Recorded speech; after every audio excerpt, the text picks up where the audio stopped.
வள்ளுவர் மறை வைரமுத்து உரை என்னை ஏன் அழைத்திருக்கிறார்கள் என்று யோசித்தேன்.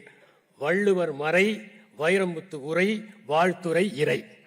திருக்குறள் விண்ணாக இருக்கிறது, நாம் விடிகளாக இருக்கிறோம். அது கடலாக இருக்கிறது, நாம் படகாக இருக்கிறோம்.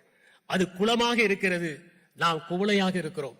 அது பூங்காவாக இருக்கிறது, நாம் பூங்கொத்தாக இருக்கிறோம்.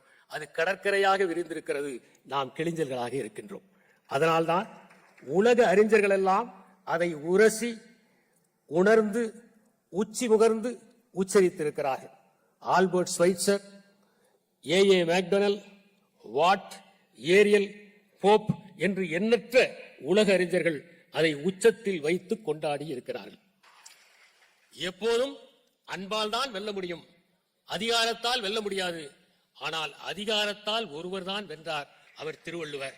அது 144 அல்ல, 133 வென்றார்.